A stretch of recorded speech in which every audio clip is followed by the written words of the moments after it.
Bienvenidos a este nuevo podcast de CEDEC en el que vamos a tratar un tema que sin duda interesa mucho a las empresas familiares y a las familias empresarias. Llegan fechas importantísimas, se acerca la Navidad y se acercan esos encuentros familiares tan íntimos y que tanto deseamos para que cunda y reine la armonía entre todas las familias. Imagínense que llega ese gran día, tenemos la mesa puesta con la mejor cubretería, con las mejores galas, con la mejor decoración navideña. Alguien abre una botella de vino, por supuesto del bueno, sirve todas las copas y a la hora de brindar o después de brindar a alguien se le ocurre preguntar oye, ¿cómo va aquella inversión en Asia? Esa pregunta arruina absolutamente la fiesta. Se convierte un encuentro familiar en un consejo de administración y a partir de aquí surgen seguramente muchos problemas. Para hablar de ese tema tan importante nos acompaña hoy Antonio Balaguer, que es director de análisis y experto en empresa familiar. ¿Qué tal, Antonio? ¿Cómo estás? ¿Qué tal, Juan? ¿Cómo estás? Hoy tengo unas preguntas para ti muy interesantes, ¿vale? ¿Puede un conflicto familiar destruir una empresa? ¿Puede el desacuerdo familiar destrozar lo que tanto costó construir? ¿Y cómo podemos identificar las señales de alerta y actuar con confianza antes de que sea demasiado tarde? Bienvenido, Tony. Gracias, Juan. Un gusto estar aquí y poder compartir experiencias sobre un tema tan delicado como trataremos hoy y sobre todo también en unas fechas tan concretas como estas que vienen ahora, en el cual cruzamos muy a menudo los temas familiares con los temas empresariales y el hecho de no tener en cuenta estas situaciones podrían causar algún tipo de situación un poco Deseada, ¿no? no deseada en una reunión familiar que tendría que ser pues todo alegría. Gracias, Tony, por acompañarnos. Desde luego, las dinámicas empresariales y las dinámicas familiares, y sobre todo esos familiares, siempre aportan un punto de conflictividad en la relación empresarial. En la reunión de hoy, en el podcast de hoy, intentaremos localizar las señales de advertencia de esa situación con la ayuda de Tony y sobre todo buscar alertas, estrategias que nos permitan superarla. Entonces, Tony, si te parece, empezamos y te lanzo una pregunta, ¿vale? ¿Es inevitable el conflicto en una empresa familiar o cuando aparece ya es directamente un síntoma de un problema mayor? Mira, el conflicto es normal en cualquier tipo de empresa, incluso en las no familiares, ¿vale? Yo diría que la clave está en en detectar este conflicto a tiempo, ¿vale? Y cómo lo gestionamos, ¿eh? En la prontitud con la que lo abordamos y fundamentalmente en que no sea una cosa que se vuelva crónica y repetitiva. ¿Cómo podemos distinguir si un conflicto es personal o realmente afecta a la empresa? Si el conflicto al final se traslada a temas operativos de resultados de la empresa, en la eficiencia del trabajo, en el ambiente que se puede causar ya no solo entre los familiares, sino incluso también entre el propio personal de la empresa, podemos decir que es claramente un tema de un problema empresarial. Claro. ¿Nos podéis dar un ejemplo de una situación en la que un conflicto familiar puede paralizar, por ejemplo, una decisión estratégica? Sí, pues por ejemplo hay uno muy recurrente, ¿no? Imagínate una empresa en la que hay hermanos y tienen diferentes visiones sobre nuevos avances tecnológicos o sobre abarcar nuevos mercados y no llegan a un acuerdo. Eso lo que hace es retrasar la toma de decisiones y sobre todo lo más peligroso es dar espacio a la competencia que posiblemente se nos pueda adelantar y eso nos puede causar problemas económicos importantes. Claro. Es decir, que siempre un conflicto de estas características tiene un coste financiero para la empresa. Por supuesto, el primero es la pérdida de oportunidad de negocio, pero luego podemos también tener gastos a nivel de litigios legales, a veces las cosas se complican más y acabamos pues teniendo que ir a un abogado para poner algún tipo de norma porque no somos capaces de llegar a acuerdos. Luego esto repercute siempre en la productividad, es algo que cuando llegas a esos puntos la productividad baja. Y yo diría otra causa importante que es en el ambiente laboral del resto de trabajadores, ¿no? Que cuando detectan que la unidad familiar no va al unísono, empiezan a dudar sobre el potencial de la empresa, sobre el futuro y pueden llegar a buscarse otros trabajos, lo cual nos sitúa en una situación de búsqueda continua de empleados que perjudica mucho. Eso que acabas de decir tiene mucho que ver con la evaluación del personal familiar Sí. trabajando en la empresa, ¿no? Sí. Seguramente, claro, se convierte en una especie de barrera el conseguir que los familiares quieran ser evaluados. ¿Existe algún tipo de fórmula que pueda hacer que esto cambie? Bueno, es un tema de educación, tanto familiar como empresarial. Yo esto Creo que es algo que ha de estar muy, muy claramente definido desde el principio, ha de estar en el ADN de la empresa y se ha de tener en cuenta que profesionalizar la empresa siempre es un beneficio para todos, ¿vale? Entonces, cuanto más podamos valorar los méritos de todos sin tener en cuenta el grado de familiaridad que pueda haber, mejor será la empresa. Claro.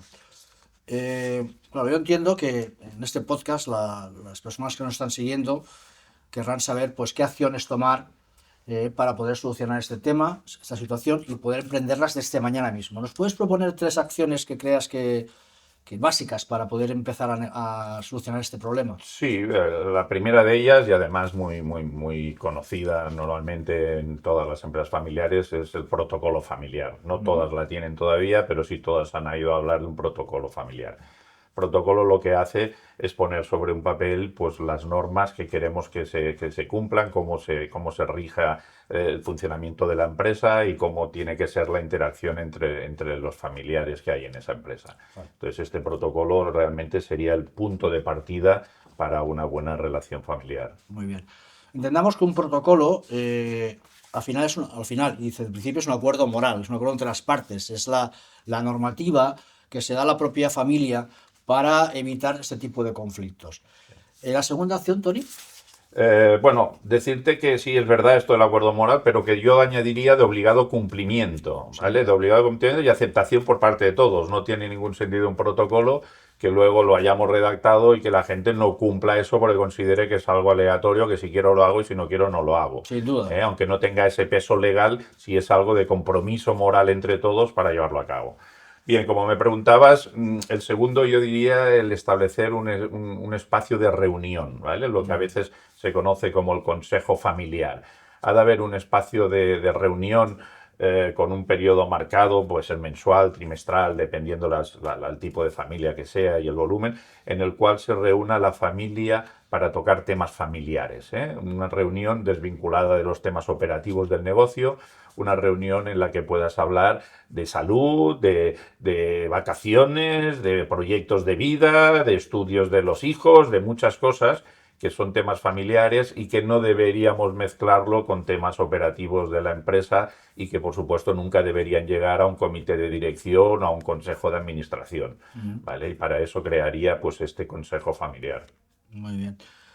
¿Y una tercera? La tercera sería pues montarlo con el rigor de justicia y meritocracia, ¿vale? Hemos de montar unas reglas en lo cual todo el mundo vea que las decisiones que se toman están basadas en justicia, no en potencial familiar o si soy hijo de quién y tal, sino que cada uno tiene unos valores, tiene unos conocimientos, tiene unas capacidades de trabajo y montamos todo este sistema en base a estas cosas, con lo cual la meritocracia y lo que cada uno quiere aportar a la empresa se tiene en cuenta y se valora. Muy bien, muy bien. ¿Vale? Y si me dejas, añadiría una cuarta Por parte, supuesto. creo que es de las más importantes, ¿vale? Que es un poco el tener el apoyo de alguien externo. Yo, las experiencias que he tenido en casi todas las empresas han intentado por sus propios medios el buscar soluciones a estos problemas, pero es algo que muy pocas veces tiene éxito, precisamente porque está dependiendo de lo que cada uno siente. Hay varias líneas familiares y, como siempre pues he comentado, cada uno por su hijo lo mide con diferente vara que al hijo del otro, ¿no? Claro. Entonces, el tener una valoración externa de alguien profesional con experiencia en estos conflictos familiares es muy importante para que todos acepten y marquen un rumbo común para todos y que vean que es de justicia. Sí, entiendo que al final proponer siempre un mediador o una persona externa da un punto de objetividad y sobre todo un punto de no opinión de diferencia entre una rama familiar y otra rama familiar, y esa objetividad permite que al final la normativa, el protocolo, pues se ajuste más a los que todos opinan, ¿no? Y se llegue seguramente a un punto de acuerdo. Tony, pues ¿tienes algún mensaje final para nuestros Sí, asistentes? mi mensaje final sería un mensaje positivo, ¿eh? Que estamos hablando de problemas, estamos hablando de situaciones complicadas, pero en ningún caso esto es el final de nada, todo lo contrario. Esto debería ser el principio de darnos cuenta de que ahí podemos tener problemas, pero si una familia ha sido capaz de crear una empresa, de consolidarla, ha de ser mucho más capaz todavía de poder solucionar este tipo de conflictos. ¿Vale? Quiero decir, una de las peores situaciones sería la empresa que tiene que cerrar porque no han llegado a acuerdos los diferentes miembros de una familia.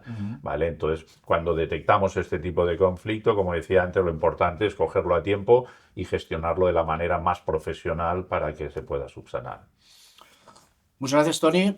Bueno, como ven, al final el conflicto familiar es evidentemente la causa y puede ser la causa de la destrucción de muchas empresas, pero también seguramente es una buena oportunidad para crear una nueva vida a la empresa. Y eso nace de que seamos capaces de comprobar, de conseguir entender las alertas, las advertencias que se dan en la empresa, esos conflictos que nos ayudan a limitar las decisiones de la empresa y a partir de ahí construir. Construir y evidentemente darse la oportunidad de que el futuro de la empresa puede ser aún mayor.